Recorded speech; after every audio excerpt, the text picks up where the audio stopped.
Good evening, basketball fans, wherever you may be. Welcome to the NBA Final. Portland and Chicago. It was almost inevitable. They were the favorites in November, and now they meet in June. We're all ready for this game, and the noise level here at the stadium will soon be earth-shattering. It will be the great Michael Jordan and the Chicago Bulls going against Clyde Drexler and the rest of the Portland Trailblazers. Everybody wanted this series. Now it's here. It's a match made in heaven. What time is it? Do you have any questions at all? Just play the game. We'll referee. Have a good game, guys.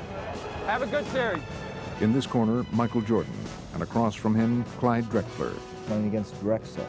He always wanted the shootout. The stage was set for the 1992 NBA Finals, and as Game 1 got underway, it looked as if it was Drexler's Trailblazers who were better prepared to seize the moment.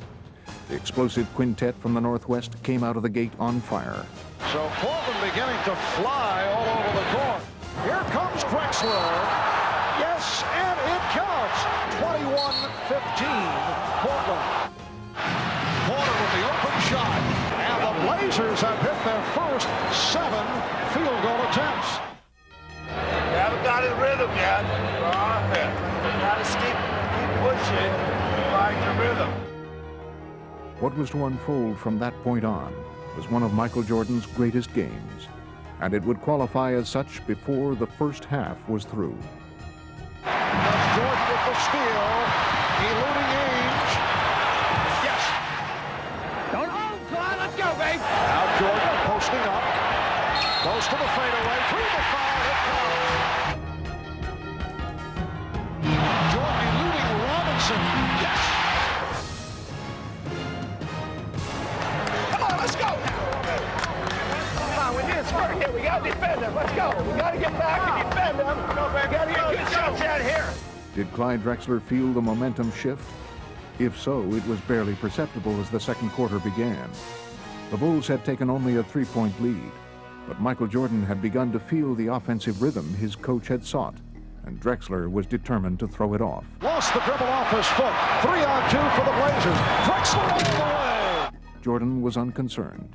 He had found his rhythm and his touch. But what would transpire over the next 10 minutes of play was noteworthy not only for the accuracy of Jordan's shots, but also for their range. Three-pointers had never been the hallmark of his game, but the opportunities were there, and he seized them. Jordan for 3. There's Pippen setting up Jordan wide open for another 3. Said to Phil, do you see what's happening? And he said, yeah. We couldn't believe it. Boy, when you're hot, and when you're not, you're not. And that young fella is hot. I remember being on the floor during that half and a couple times catching the ball well beyond the three-point line and looking to the weak side and seeing Michael there and just throwing it to him, and it was, it just was an instinct. You just tell it was, you knew they were going in that night. Pippen, 2 men to beat, trying for the basket. Follow Michael Jordan! Jordan, with his magic carpet, threw it down. He's everywhere. He's everywhere. The crowd is in a frenzy here. It was a night that was memorable. I mean, not just because he made the threes, but because he kept taking, and the opportunity for him to kind of try to finish Portland off early in the game, which is something that Michael loved. 3-pointers from Jordan. What in the world is going on? And a Jordan flag, another three. Oh, no! I don't believe it. That is an NBA Finals record. 5 3-pointers in a half. Here's Jordan for 3. Yes! Did you see that one?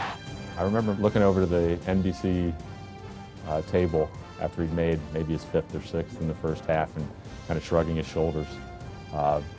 Because even Michael, as great as he was, knew that was something special. Michael indicating he can't believe it.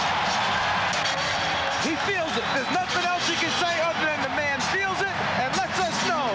This is the greatest performance maybe ever in the single half, playoff, or in the history of this league. The rest, as they say, is history. The Chicago Bulls went on to defeat the Trailblazers handily in Game 1 and then went on to win the 1992 NBA championship. And on the way, the legend of Michael Jordan grew. It now was measurable by distance as well as by hang time. He had long defied gravity. In this game, he showed he could defy logic as well. What a start for the defending world champions of the NBA.